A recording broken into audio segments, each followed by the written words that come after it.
Um, Welcome to today's deep dive. We have something completely wild for you today. Yeah, we really do. It's a fascinating topic. It's basically science fiction happening right now. But before we jump into the absolute madness of digital economies and I have to state this right up front.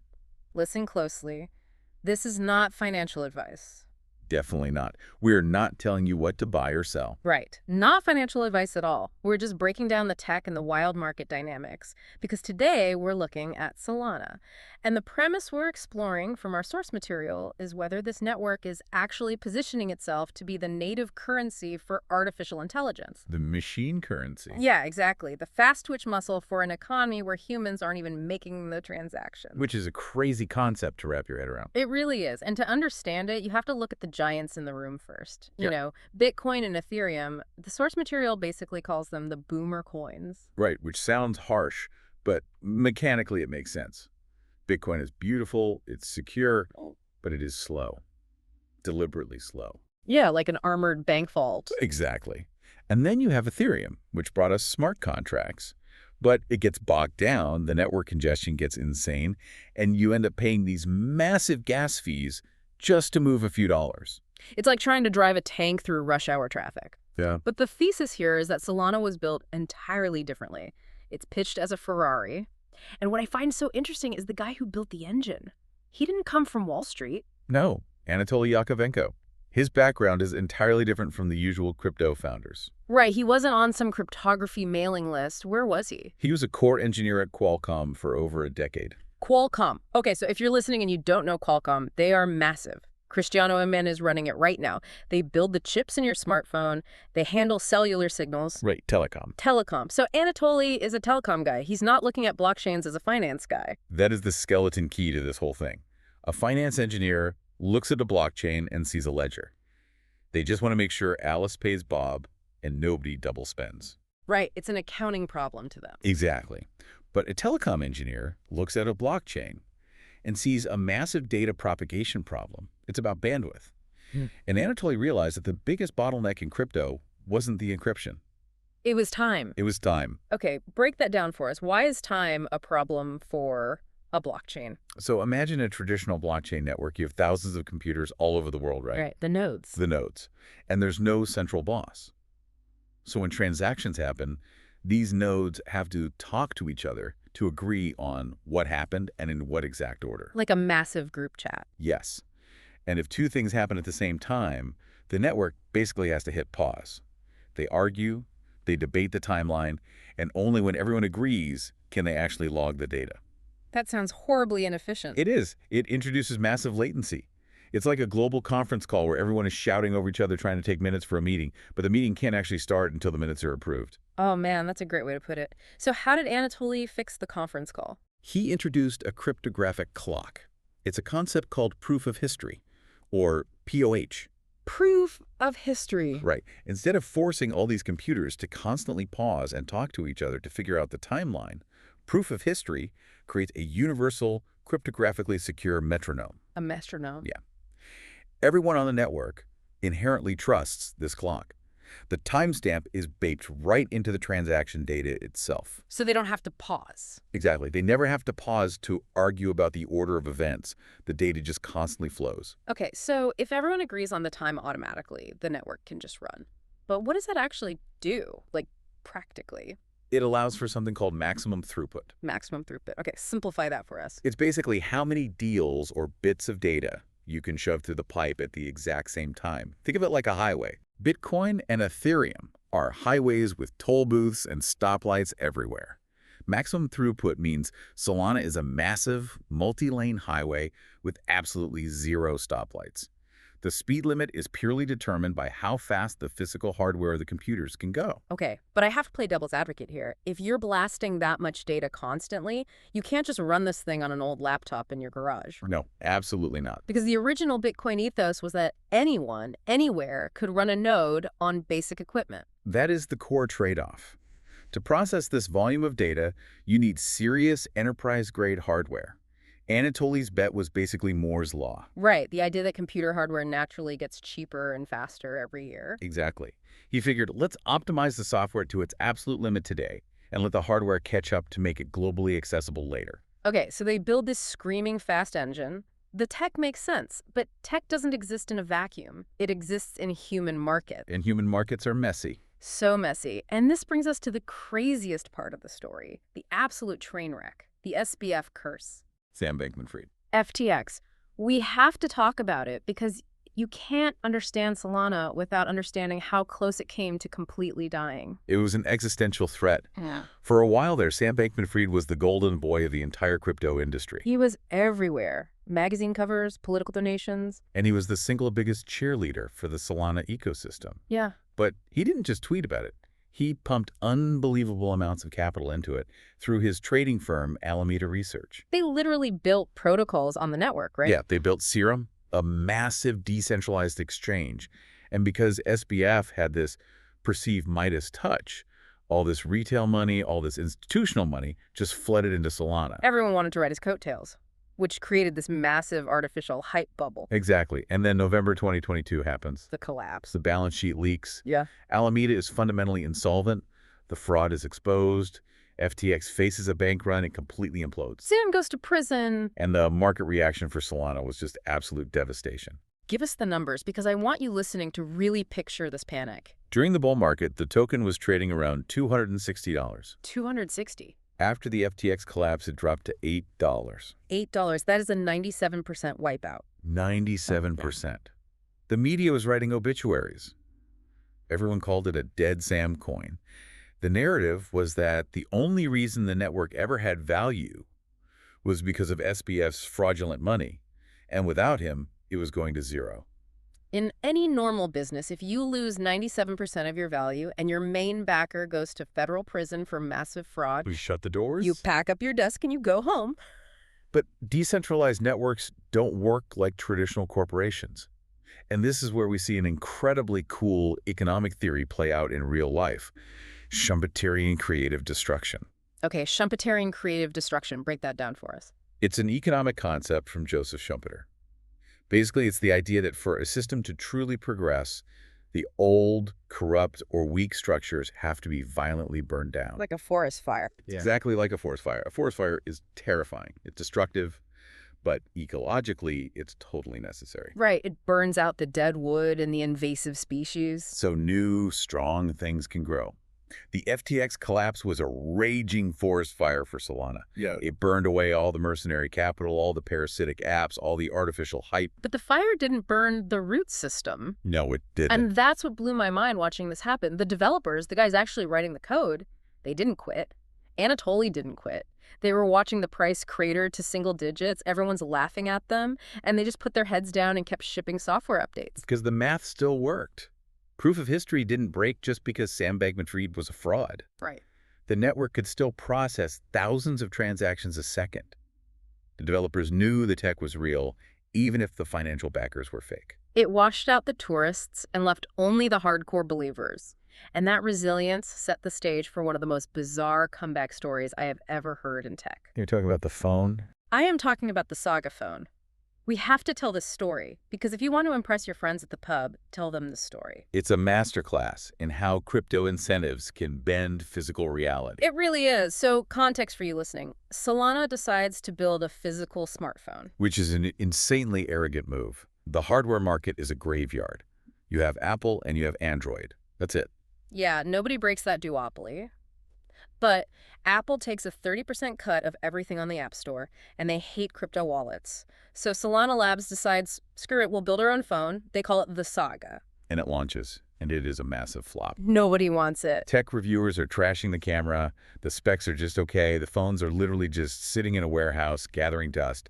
They were looking at a massive financial write-off. But the phone had a secret weapon baked into it. A Genesis token. Right. Tell us about the Genesis token. When you bought the Saga phone and turned it on, it minted a special, non-transferable token directly into the hardware of the device. A proof of ownership. Exactly. It proved you were part of the club. You bought the hardware. And this is where we get into the concept of airdrops and network incentives. Okay, an airdrop. If you're not deep in crypto, an airdrop is essentially when a project gives away free digital tokens to its community to build loyalty and spread ownership. Right. So there was this dog-themed meme token called BONK. BONK. You can't make this up. The community loved it, and the creators of BONK decided they were going to reward the hardcore supporters who actually bought the failed phone. So they programmed an airdrop of BONK tokens exclusively for anyone holding that Genesis token inside the Saga phone. And at first, this BONK token was basically worthless. It was worth maybe a few bucks, just a nice little thank you.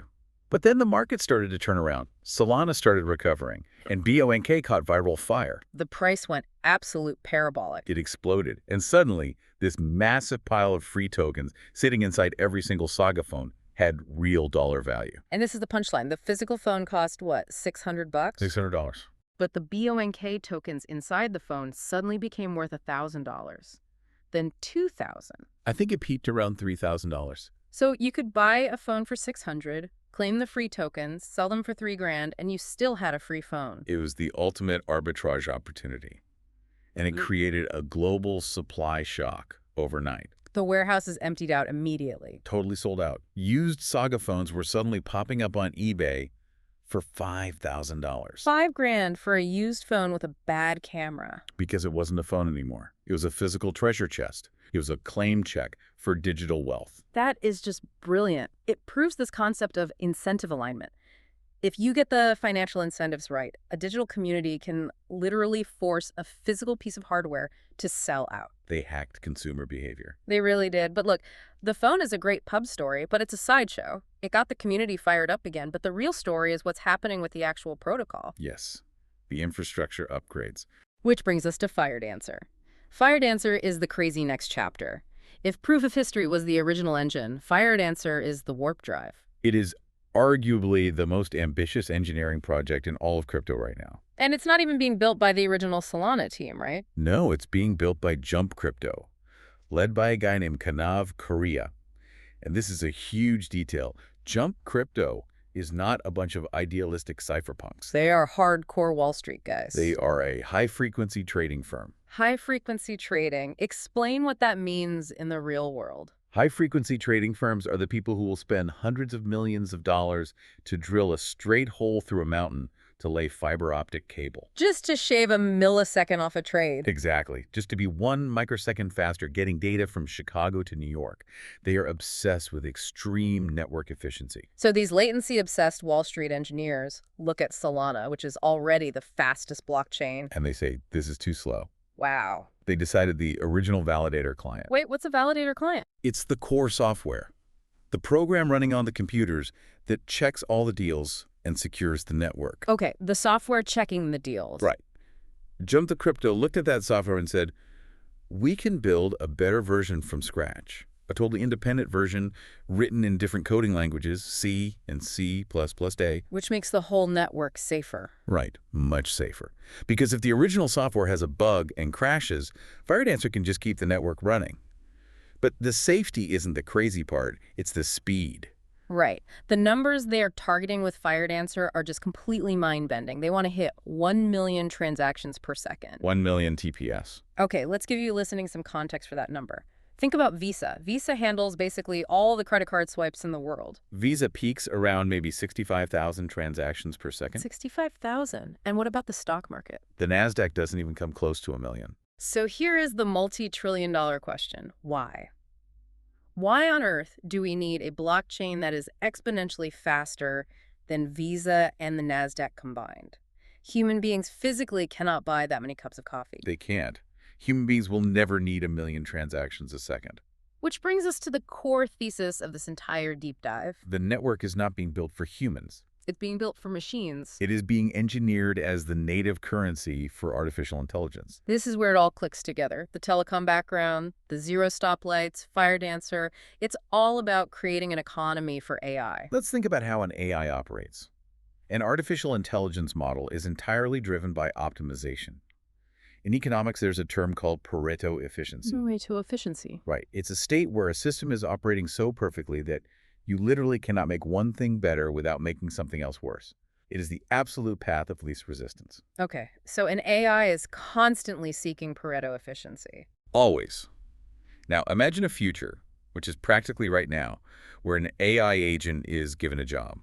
Maybe it's managing a global shipping route, or renting server space to think, or scraping data from another AI. It has to pay for those things. It needs a medium of exchange. It needs programmable money. But an AI can't walk into a Chase bank and open a checking account.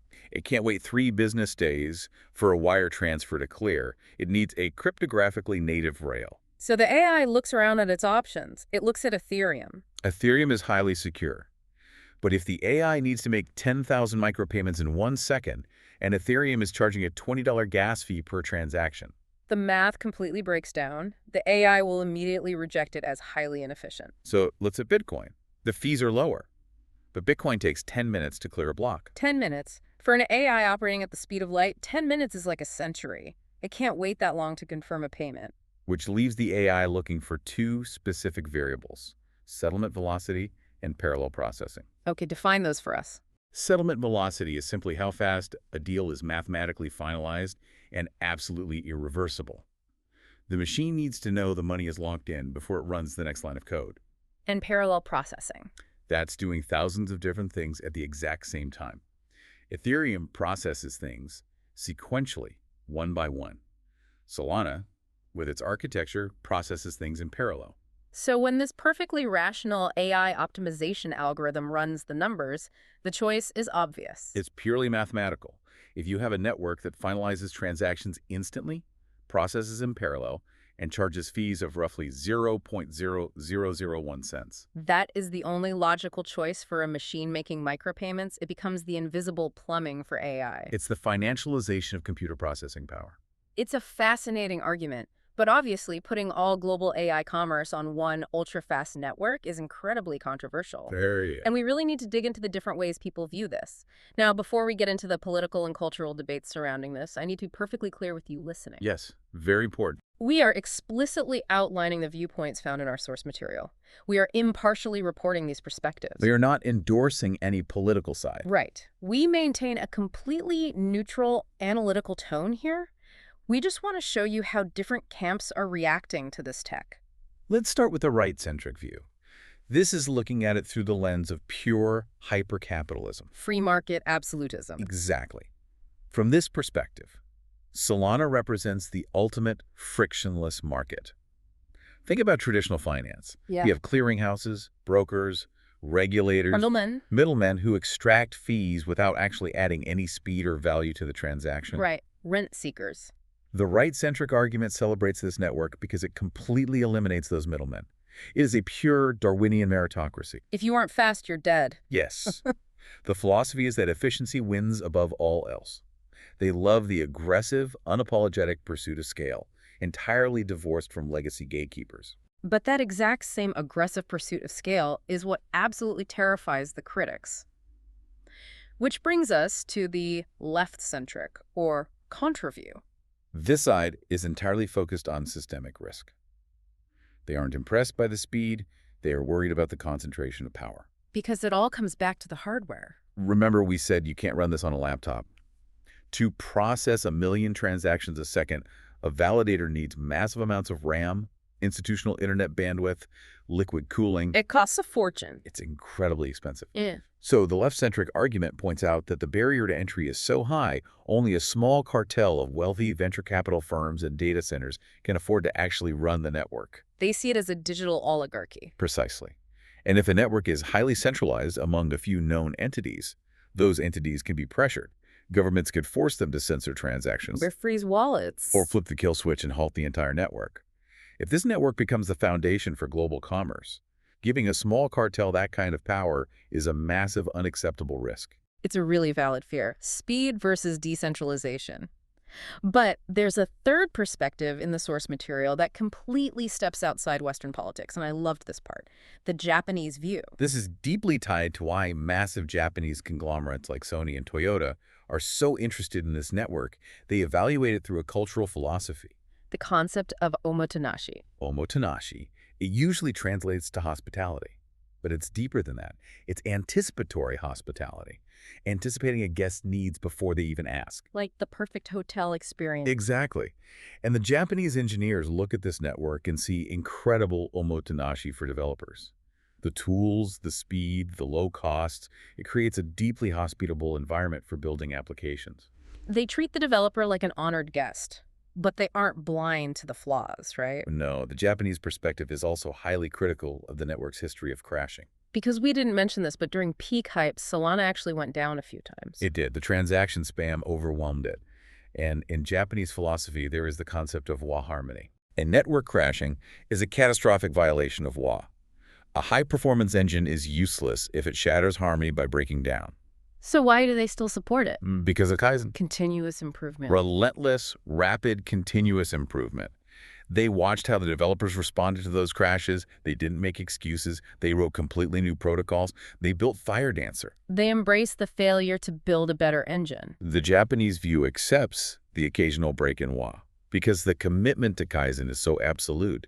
They view it as a high-performance machine being constantly tuned in the pit lane. That is such a cool way to look at it. Frictionless markets, systemic centralization fears, and continuous philosophical refinement. It's a deeply nuanced ecosystem. Okay, we've covered massive ground here, from telecom clocks to SBF's forest fire, the BONK phone, and the AI machine economy. Let's pull this all together. What are the core lessons you listening should take away from this? Let's hit the top 4. Lesson 1. Time is money. Anatoly's realization that you have to sync the network's clock before you can scale it is the secret sauce. Proof of history solved the coordination problem. Lesson 2. Resilience matters more than hype. The FTX crash was an extinction-level event, but surviving it proved that decentralized math is stronger than fraudulent human backers. The fire burned away the garbage and left a hardened network. Lesson 3. Micropayments are the future.